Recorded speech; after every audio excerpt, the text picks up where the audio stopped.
Muito bem, além desses 5 pontos mais específicos que o DSM destaca, ainda há algumas considerações importantes a serem feitas no caso do transtorno dissociativo de identidade,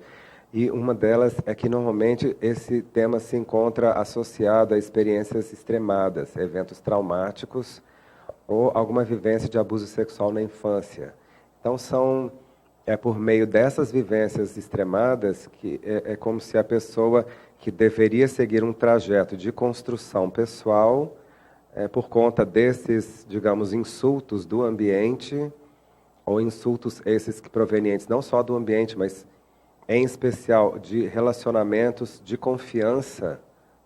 fazem com que haja uma interrupção desse trajeto e a pessoa não consegue como que formar esse conjunto mais integrado. É importante destacar a esse respeito o quanto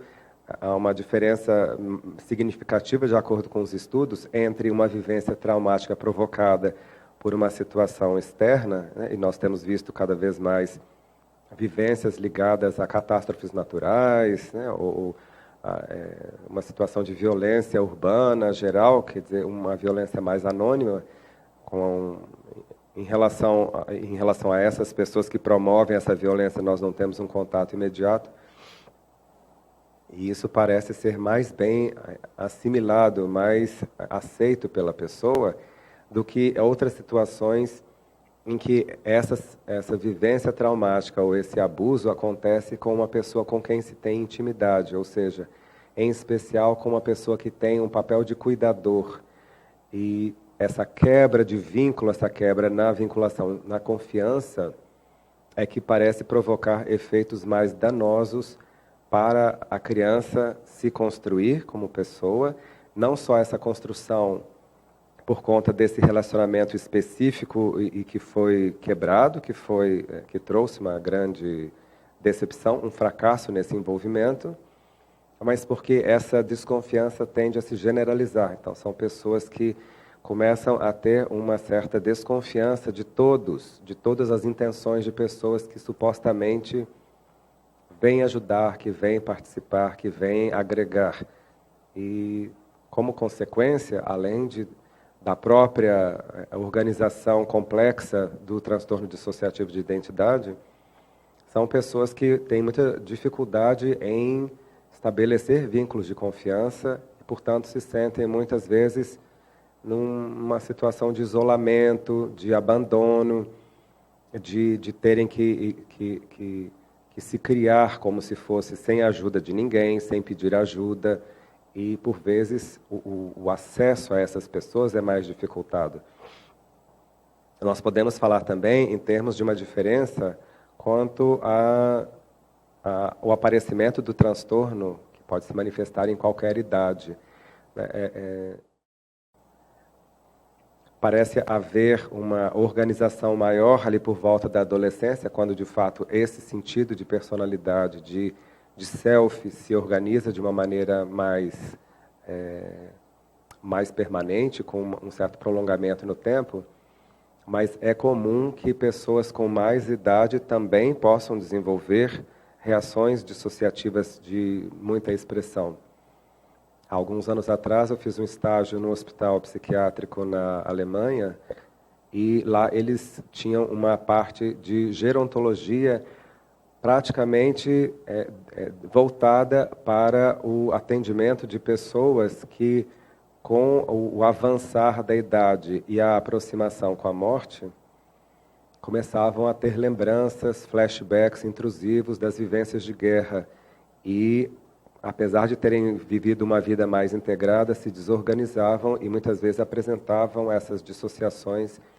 esses transtornos dissociativos de identidade. Um outro aspecto ainda a ser considerado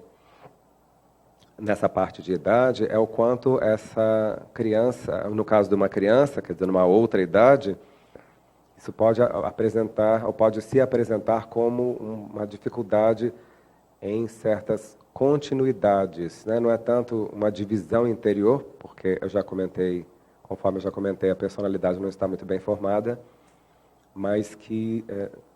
no jogo isso aparece com, por exemplo, na brincadeira, a reencenação das vivências traumáticas, o quanto que a criança, quando nós permitimos que ela se expresse através do jogo, através do desenho, ela consegue traduzir aquilo que a incomoda, né? Aquela vivência negativa, aquele dia ruim que ela vivenciou, que marca e que interfere no seu brincar, interfere na sua espontaneidade, no seu dia a dia. Uma outra variável importante, além da idade, é a diferença entre homens e mulheres. Normalmente,